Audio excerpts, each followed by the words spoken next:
आपको याद दिला दें कि पिछले एक साल में जीरे में हमने भाव डबल होते हुए देखे हैं।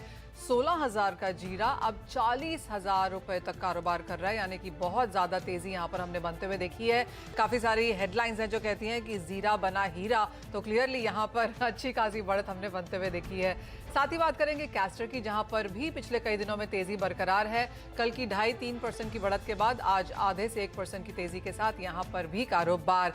साथ ही बात करेंगे एक्चुअल हीरे की कि यहां पर किस तरह के ट्रेंड्स हैं, ज्वेलरी खरीदारी और सोने और हीरे में किस तरह की बातचीत है, उस पर भी करेंगे बात। हमारे साथ जुड़ रहे हैं मोतीलाल ओसवाल फाइनेंशियल सर्विसेज के किशोर नारने, ऊंझा एपीएमसी के vice chairman Arvind Patel, SEA castor and oil promotion council के chairman Shailesh Balda and Kisna diamond jewellery के founder and MD Ghanshyam Dholakia. आप सबका कार्यक्रम में स्वागत है। शुरुआत यहां पर एग्रीकल्चर के साथ कर लेते हैं, क्योंकि मेजर प्राइस मूव्स जो हैं पिछले 2-3 दिनों में यहां पर बनती हुई नजर आई हैं।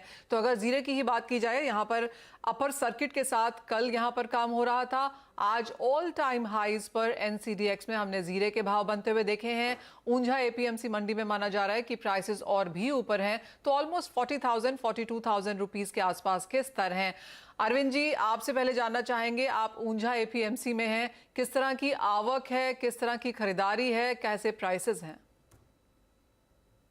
मैम, पिछली बार भी बात हुई थी ऐसे, जब बारिश हुआ 15 दिन लगातार जी गुजरात और राजस्थान में, और क्रॉप तैयार होने पर थी, और ऐसे में बारिश का होना, एक डैमेज होना जीरा में, और इसके पीछे ये मार्केट 300 रुपया जो घट के हुआ था, वहां से बढ़ के अभी 409-10 तक का भाव दिख रहा है जी।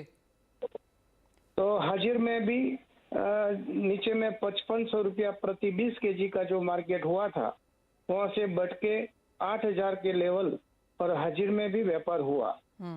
ऐसे में आज और कल शाम तक करीब करीब 20 रुपया की बड़े भाव से मंदी भी आई है प्रति केजी। अभी फिलहाल 380 रुपया पर हाजिर ट्रेड कर रहा है। अब ये मान के चले हैं कि जो क्रॉप का अंदाजा 70 लाख के आसपास था जी, वो घट के, हाँ, वो बारिश की वजह से, डैमेज होने की वजह से घट के 55 से 60 लाख के बीच का अभी अंदाजन बन रहा है।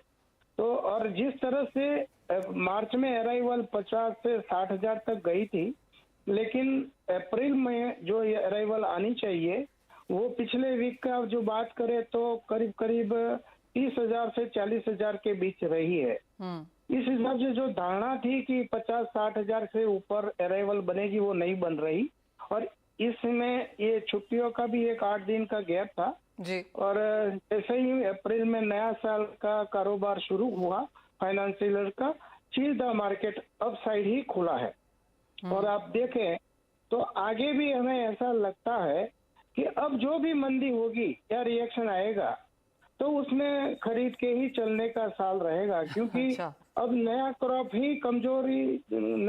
की ही जो कमजोरी दिख रही है अराइवल में, वो अब लग रहा है कि 350 से मंदी का अब धारणा नहीं है आगे। और आगे कुछ भी ओपन द स्काई, ये मार्केट की सिचुएशन फिलहाल दिख रही है। ओके अरविंद जी, अब आप मुझे सिर्फ प्राइसेस पे एक बात बताइए। पिछले साल 160 के स्तर थे, अब हम देख रहे हैं 460 तक भी यहाँ पर काम हुआ है।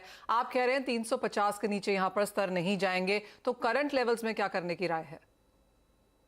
करंट में अभी 380 रुपया का रेट चल रहा है मार्केट में, लेकिन ये भी सही है कि 20 अप्रैल के बाद जो सीजन की डिमांड रहती है वो कमजोर होती है। लेकिन जब अराइवल ही कमजोर है तो डिमांड तो आज नहीं तो कल आनी ही है। इसलिए अगर जो भी मंदी बनती है